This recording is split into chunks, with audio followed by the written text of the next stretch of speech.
এই জন্য আমরা প্রথমেই লিখব x/y সমান 16/9, বা দেখো এটা বজ্র গুণন করলে 9x সমান 16y পাবো, বা x সমান তাহলে কত না 16y/9, এই 9টা নিচে এলো। তাহলে x এর মান আমরা কত পেলাম? এবারে আমরা x প্লাস y এর মানটা নির্ণয় করব। x প্লাস y সমান 25, এই মানটা দেওয়া আছে। এখানে আমরা x এর মান পেয়েছি কত না 16y/9, এখানে x এর পরিবর্তে আমরা লিখব 16y/9 প্লাস এই যে yটা আছে সমান 25, বা গাইডেন্স সাপোর্ট ম্যাথ এডুকেশন ক্লাসে সবাইকে স্বাগত জানিয়ে শুরু করছি আজকের অঙ্কের ক্লাস। আজকের ক্লাসে এক্সাম ম্যাথের একটা ইম্পর্টেন্ট অঙ্ক নিয়ে চলে এসেছি, মান নির্ণয়ের অঙ্ক।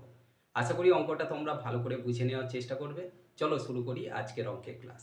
দেখো আজকের ক্লাসে থাকছে মান নির্ণয়ের অঙ্ক। এই মান নির্ণয় করার জন্য আমাদের যে মান দেওয়া আছে x/y সমান 16/9 হলে এবং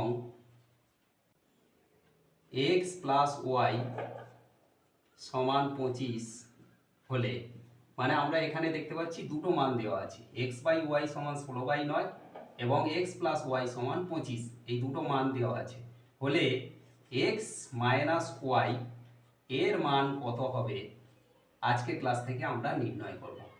এই জন্য আমরা প্রথমেই লিখব x/y সমান 16/9, বা দেখো এটা বজ্র গুণন করলে 9x সমান 16y পাবো, বা x সমান তাহলে কত না 16y/9, এই 9টা নিচে এলো। তাহলে x এর মান আমরা কত পেলাম 16y/9। এবারে আমরা x প্লাস y এর মানটা নির্ণয় করব।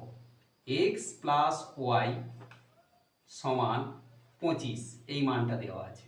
এখানে আমরা x এর মান পেয়েছি কত না 16y/9, এখানে x এর পরিবর্তে আমরা লিখব 16y/9 প্লাস এই যে yটা আছে সমান 25, বা এখানে আমরা লসাগু করে বিয়োগ করলে লসাগু হবে 9, তাহলে ওপরে থাকলো 16y প্লাস 9 এর সঙ্গে y গুণ হয়ে 9y সমান, বা 16y আর 9y যোগ করলে এখানে আমরা পাবো 25y/9 সমান 25, বা y এর মান তাহলে কত হবে?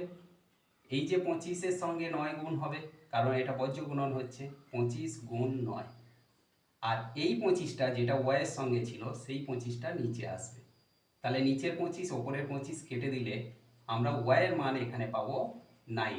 তাহলে y এর মান যখন 9 পেলাম, আর এখানে x প্লাস y এর মান যখন 25 দেওয়া আছে, তাহলে x প্লাস y দুটো মিলে 25, বা x প্লাস y এর পরিবর্তে আমরা 9 লিখব সমান 25, কারণ যেহেতু y এর মান আমরা 9 পেয়েছি, বা x সমান তাহলে কত, x এর মান কত পাবো না ওপারে 25 আছে আর সমানের বাঁ দিকে ছিল +9, এটা ডান দিকে হয়ে গেল -9।